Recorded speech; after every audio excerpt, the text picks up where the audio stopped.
My name is Mike, Hi. and this is Brittany, and we moved to Okinawa, Japan last year, and we've been here a little over a year, and we really wanted to learn Japanese before coming over here, and since we've been here, to be able to just interact with the Okinawan people a little bit more out and about, and just makes life a little easier when you can read street signs and menus and things, and talk to people. And had you tried to learn any Japanese before moving to Okinawa? We did. We both used Rosetta Stone, and we were learning some Japanese, and we were learning a lot of, it was very helpful for, like, I guess, beginner phrases and things like that. But it wasn't really progressing us to conversational Japanese.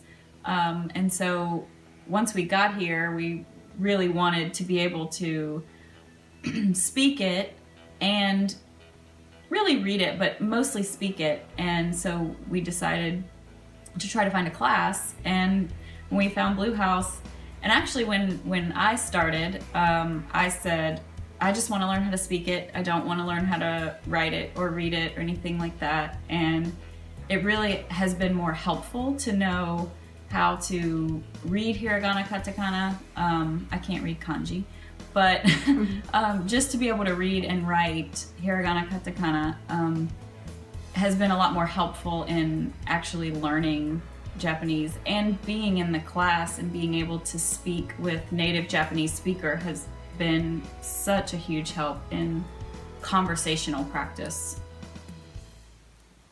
Yeah, and I think learning to help learn anything helps. So I think Blue House has been a huge help adding that conversation piece with native speakers. So in addition to some Rosetta Stone that we've done, or I've made some flashcards that I use to study, and I'll listen to like podcasts driving to and from work to just try and help listen and speak.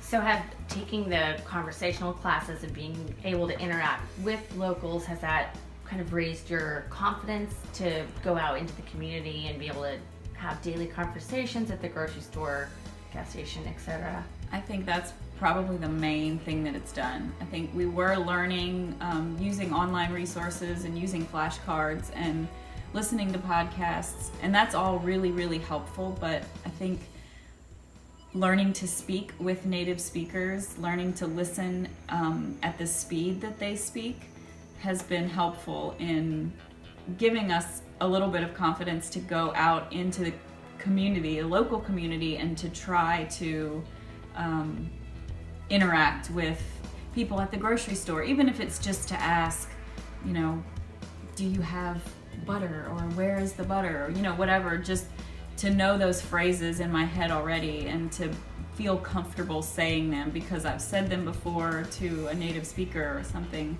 So I think that's been the most helpful part of it, is the conversational piece. Yeah, and it helps just having people that you're able to converse with, but then also still stay in touch with throughout the week, to be able to ask questions too when you encounter phrases or things that you don't know what they mean.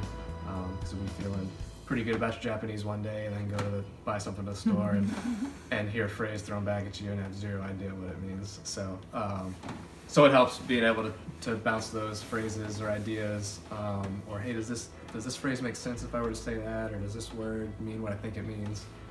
Having that resource available has been very helpful in learning, trying to learn Japanese. Nice. I've heard a lot that Japanese is kind of scary to English speakers to learn. It's intimidating, and I know quite a few people who kind of give up early in trying to learn it. Would you say that there's taking the classes, you get to a point where once you start learning so much, you kind of catch on, it gets easier and easier? I think so. I think there are some days that I feel like, oh man, I'm really getting good at this, and I feel like, I know how to say a lot and I can understand a lot when I'm out in town. And then there are some days I feel like I haven't learned anything, and somebody will say something to me, like Mike was saying, and you're just like deer in the headlights. You don't know what they said, you don't know how to respond. But I think really the key is trying to make yourself do something or practice every day, which I think Blue House has been really helpful. You know, going to class once a week, but also being able, like Mike was saying, to use the Slack app to connect with people that are in other classes or people that are in our class to ask questions, or just like the daily conversation. What are you doing today? What did you eat today? Just to continually practice speaking it and writing it or typing it.